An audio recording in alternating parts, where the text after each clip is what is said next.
안녕하세요. সবচেয়ে সহজ, দ্রুত এবং কার্যকর পদ্ধতিতে কোরিয়ান ভাষা শেখা এপিসোড নাম্বার 2 এ আপনাদের স্বাগতম। আপনি যদি সবচেয়ে সহজ, দ্রুত এবং কার্যকর পদ্ধতিতে কোরিয়ান শিখতে চান, এটা কেমন কথা? হ্যাঁ, বাংলা ভাষার সাথে কোরিয়ান ভাষার অনেক মিল রয়েছে। বাংলা ভাষায় যেরকম স্বরবর্ণ এবং ব্যঞ্জনবর্ণ রয়েছে, দুই ভাগে বিভক্ত। একটি হলো স্বরবর্ণ, আরেকটি হলো ব্যঞ্জনবর্ণ। কোরিয়ান মোট স্বরবর্ণ হলো 21টি এবং মোট ব্যঞ্জনবর্ণ হলো 19টি। এই 21টি স্বরবর্ণ আবার দুই ভাগে বিভক্ত। একটি হলো মৌলিক বা মূল স্বরবর্ণ, আরেকটি হলো সংযুক্ত স্বরবর্ণ। মৌলিক বা মূল স্বরবর্ণ হলো 10টি এবং সংযুক্ত স্বরবর্ণ হলো 11টি। একই রকম ভাবে কোরিয়ান ভাষার ব্যঞ্জনবর্ণ দুই ভাগে বিভক্ত। একটি হলো মৌলিক বা মূল ব্যঞ্জনবর্ণ, আরেকটি হলো সংযুক্ত ব্যঞ্জনবর্ণ। মৌলিক বা মূল ব্যঞ্জনবর্ণ হলো 14টি এবং সংযুক্ত ব্যঞ্জনবর্ণ হলো মাত্র 5টি। অর্থাৎ মোট 21টি স্বরবর্ণ এবং 19টি ব্যঞ্জনবর্ণ যদি আমরা পারি, তাহলে আমরা কোরিয়ান ভাষা পড়তে এবং লিখতে পারবো। আজকের ভিডিওতে আমরা কোরিয়ান ভাষার মৌলিক বা মূল স্বরবর্ণ শিখব। আমরা স্ক্রিনে যেগুলো দেখতে পাচ্ছি, এগুলো হলো কোরিয়ান ভাষার মৌলিক বা মূল স্বরবর্ণ। আপনি এগুলো দেখে নিশ্চয়ই ভয় পেয়ে যাচ্ছেন যে একটা ডান দিকে, একটা বাম দিকে, একটা উপরের দিকে, একটা নিচের দিকে, এটা কিভাবে করব বা এটা কি কঠিন? অবশ্যই না, আমরা খুব সহজে শিখবো ইনশাআল্লাহ। আমরা স্ক্রিনে যেটা দেখতে পাচ্ছি সেটা হলো টি। হ্যাঁ, আপনি যদি টি পারেন তাহলে কোরিয়ান ভাষা পারবে। সেটা কিভাবে সম্ভব? আসলেই সম্ভব। টি দিয়েও কোরিয়ান ভাষা শেখা যায়। তো এই টিটাকে আমরা চার ভাবে লিখবো। প্রথমে লিখবো যেটা ডান দিকে আছে, তারপরে লিখবো যেটা বাম দিকে আছে, তারপরে লিখবো যেটা উপরের দিকে আছে, তারপরে লিখবো যেটা নিচের দিকে আছে, অর্থাৎ মূল টিটাকে লিখবো। তাহলে আমরা টিটাকে কয়ভাবে লিখলাম? চার ভাবে। আমরা জানি প্রত্যেক মানুষের বা প্রত্যেকটা বর্ণের এক একটি নাম থাকে। আমরা এখন এই যে চারটা বর্ণ রয়েছে, এই চারটা বর্ণের চারটা নাম দেব। প্রথম ডান দিকে যেটা রয়েছে তার একটা নাম দেবো আমি, যেমন আ। যেটা বাম দিকে রয়েছে তার একটা নাম দেবো আমি অ। যেটা উপরের দিকে আছে তার একটা নাম দেবো আমি ও। যেটা নিচের দিকে আছে তার একটা নাম দেবো আমি উ। তাহলে আমরা চারটা বর্ণের চারটা নাম দিলাম। এখন আমরা একটু প্র্যাকটিস করি। প্রথম যেটা হলো সেটা হলো আ, অ, ও, উ। আরেকবার আ, অ, ও, উ। আরেকবার আ, অ, ও, উ। অর্থাৎ আমরা একটা টি থেকে কয়টা বর্ণ পেলাম? চারটা বর্ণ পেলাম। এখন এই যে প্রথম যে বর্ণটি রয়েছে আ, একই রকম ভাবে আমি যদি আরেকটি বর্ণ লিখি তাহলে একে কি বলা হয়? আ।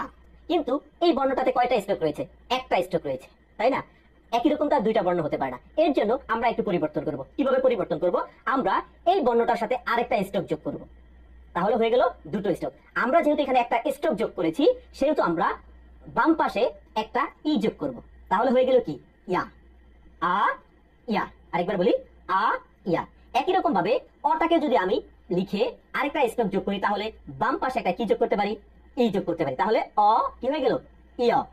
এরপর যে বর্ণটি রয়েছে ও, একই রকম ভাবে যদি আমি বাম পাশে লিখে আরেকটা স্ট্রোক যোগ করি, তাহলে বাম পাশে আরেকটা কি যোগ করতে পারি? ই যোগ করতে পারি। তাহলে কি হয়ে গেল? ইয়।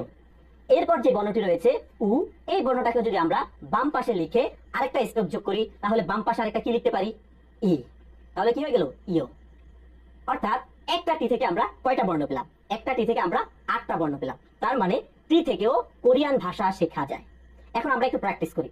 প্রথমে আছে আ, ইয়া, অ, ইয়, ও, ইয়, উ, ইউ। আরেকবার আ, ইয়া, অ, ইয়, ও, ইয়, উ, ইউ। আরেকবার ট্রাই করি। আ, ইয়া, অ, ইয়, ও, ইয়, উ, ইউ। তাহলে আমরা একটি টি থেকে কয়টি বর্ণ পেলাম? 8টি বর্ণ। কিন্তু আমরা জানি কোরিয়ান ভাষার মূল স্বরবর্ণ হলো কয়টি? 10টি। তাহলে এখনো কয়টি বর্ণ বাকি রয়েছে? 2টি বর্ণ বাকি রয়েছে। এরপর যে বর্ণটি রয়েছে সেই বর্ণটা দেখতে অনেকটা এইরকম, অর্থাৎ এরকম সোজা একটা দাগ। একে যদি আমি বাংলা ভাষায় বলি, একে বলা হয় দীর্ঘাউ। অর্থাৎ আমাদের বাংলা ভাষায় একটা দীর্ঘাউ আছে না? দীর্ঘাউ। তবে এর উচ্চারণটা একটু ব্যতিক্রম ভাবে করতে হয়। এর উচ্চারণটা কিভাবে করতে হয়? আমরা এই উর উচ্চারণ করার সময় সামনের দুই দাঁত একসাথে করে উচ্চারণ করব। উ বলি, আরেকবার উ, আরেকবার উ, আরেকবার উ। এবং সবশেষ যে বর্ণটি রয়েছে সেই বর্ণটা দেখতে এরকম, অর্থাৎ সোজা। একে বলা হয় কোরিয়ান ভাষায় ই। কি বলা হয়? ই। তাহলে আমরা কয়টি বর্ণ পেলাম? আমরা 10টি বর্ণ পেলাম। তো আমরা একবার প্র্যাকটিস করি। আ, ইয়া, অ, ইয়, ও, ইয়, উ, ইউ, উ, ই।